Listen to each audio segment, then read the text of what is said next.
अस्सलाम वालेकुम रहमतुल्लाहि व बरकातुहू। मैं हूँ नावल निगार शमा परवीन मरियम और आप देख रहे हैं मेरे जिन्नाती तिलिस्मी नावल का 53 एपिसोड परछाई। तो चलिए देखते हैं क्या आगे क्या होता है। खादिम शाहवेज़ वो हौलनाक और खौफनाक वाक़या सुनाते सुनाते एक पल को रुक गया और इधर उधर देखने लगा और फिर बोला, मलका मोमिना बेगम और आसिया बेगम, आप लोग अगर उस वक्त हमारे साथ उस मंज़र को देखती तो आप दोनों को भी वैसा ही एक अजीब सा एहसास होता जैसा कि मुझे उस वक्त उन लोगों के बीच हो रहा था।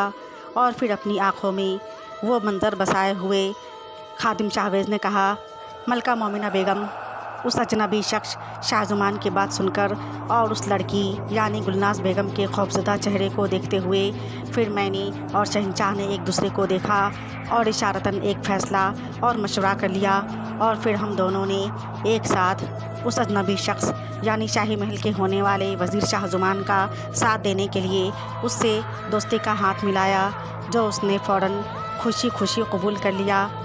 और वो दोशीज़ा लड़की गुलनाज़ बेगम के चेहरे पर भी खुशी की चमक साफ़ तौर पर नज़र आ रही थी।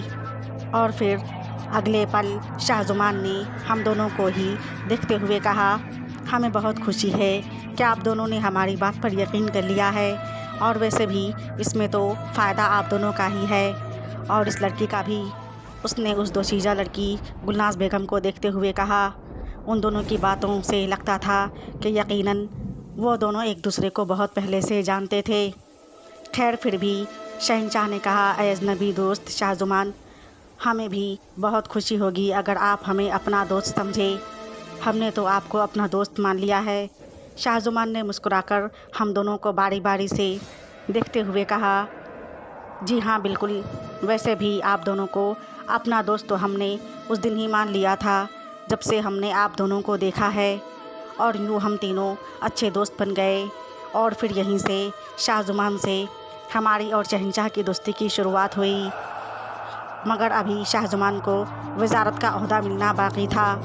और फिर गुलनाज़ बेगम ने शाहज़ुमान के इशारा करने पर बताया कि ये सांपों का गिरोह खबीर जिन्नातों का लश्कर है और उसका सरदार जानबूझ कर लोगों को परेशान करता और अपने कबीले में फंसाकर हमेशा के लिए रख लेता है। वो खबीर जिन्नातों का सरदार बहुत ही ज़्यादा ताकतवर और ख़तरनाक है। वो हर शाम को एक तकरीब जानबूझकर रखता है और उस तकरीब में अपनी मखलूक के सिवा और जो कोई भी हो, चाहे वो इंसान हो या जानवर, या तो वो उसका सर कलम करवा देता है या फिर उसे दीवारों में चुनवा देता है। उसकी बात सुनकर शहंशाह ने उससे पूछा, लेकिन तुम यहाँ तक कैसे पहुँची? उस दोशीज़ा लड़की गुलनाज़ बेगम ने कहा, मैं यहाँ खुद से नहीं आई थी बल्कि मुझे यहाँ ज़बरदस्ती लाया गया था और मेरे वालिद को भी, और उन सांपों के कबीले के खबीर जिन्नातों का जो सरदार है, मैं उसकी बीवी हूँ।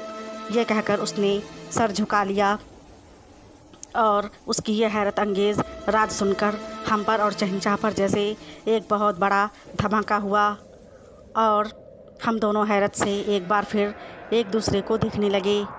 और इतना बताकर खादिम शाहवेज़ खामोश हो गया और मलका मोमिना बेगम और आसिया बेगम भी इस राज को जानकर हैरान हुई कि गुलनाज़ बेगम एक खबीस जिन्नात की बीवी थी और वो नामालूम परछाई सोच में पड़ गई। और फिर मुस्कुराकर मलका मोमिना बेगम और फिर उसकी बेटी शहज़ादी महरनाज़ को देखने लगी और मन ही मन में बोली, ऐ शहज़ादी महरनाज़ और ऐ मलका मोमिना बेगम, मैं हूँ ना तुम दोनों के साथ, बहुत जल्द मैं सामने आ जाऊँगी।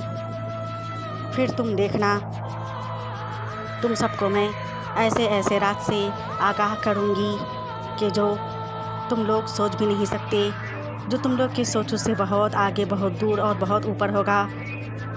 और ये सोचकर वो नामालूम खौफनाक अनजान परछाई बेतहाशा मन ही मन में मुस्कुरा रही थी।